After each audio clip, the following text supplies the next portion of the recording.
Yeah, I disagree with him, and I think he's being too conservative in his red and black slippers showing. I'm sorry. Hey, don't talk slippers. I'm actually doing it in a sense that they don't get too excited about what you're doing, Caro. No, they won't. Because if I wanted to say that, I could say that to you every second show about the Tigers. I find it offensive that it's an opinion of mine. I've never put the double coat on. No, don't throw that sarcastic comment out there. It was tense last week, no question about that. And from one side it was. Caro has been emphatic that Matthew's view that would do Essendon more harm than good, not to paraphrase exactly, would get in the way of their future. And that came to fester last week. All right now. Now that, looks like so, make it. Can I just put a foot... I won't be sarcastic again, I'm sorry. At the risk of going into dangerous areas again, because this was very raw last week, what do you think now they are going to make the final? Yes. So, and their form, what's the emotion now? Their form warrants it. Yep. So I'll concede on Caro that their form does warrant going in. And I think if West Coast were to make the finals, their form wouldn't warrant it. But Essendon deserve their place, as do the Giants. My philosophy doesn't change in the fact that you have to make decisions based on sometimes you can finish 9th and you make hard decisions. You finish 8th, you can make softer decisions. So my philosophy doesn't change.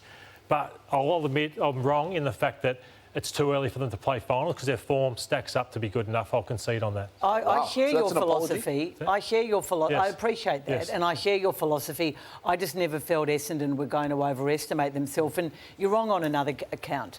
Slip, not slippers. Yes. Could you now apologise for that since Matthew apologised to you?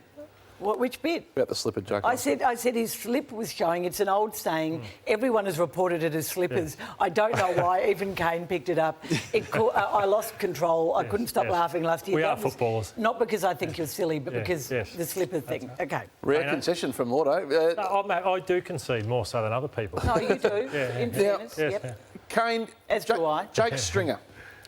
Do we now trust him? Well, whilst we're in a confession, I've got to admit that I've got him wrong as well. He's blown me away with what he's been able to do. Do I trust him now? Yeah, I do. And why? Because I think he's a lot smarter. He's playing the game really smart.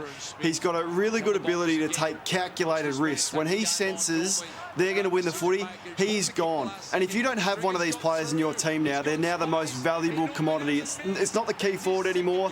It's a big-bodied midfielder who can go forward, get a mismatch like he did 5 times on the weekend and score. So to anyone that doesn't have one, can Carlton turn Cripps into this? I don't know. Can St Kilda do it with Steele?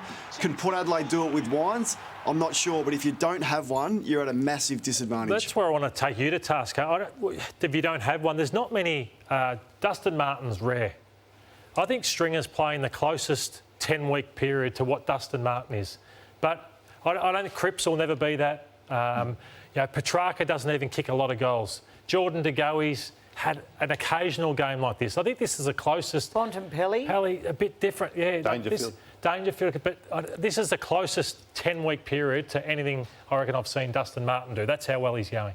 And they've been unselfish to Bombers too, the way they've been sharing the ball and playing? Yeah, they have been. I saw Archie Perkins against the Adelaide Crows kick a fair few goals and things like that. But there's this package of play where I reckon they're like Devon Smith, for example. I would have seen him have a shot in past times, but they're just sharing the ball and using the ball better. And full credit to Ben Rutten because once Fantasia, Sard and Danaher left less than 12 months ago, I thought bottom 4, bottom 6, unbelievable where they are now.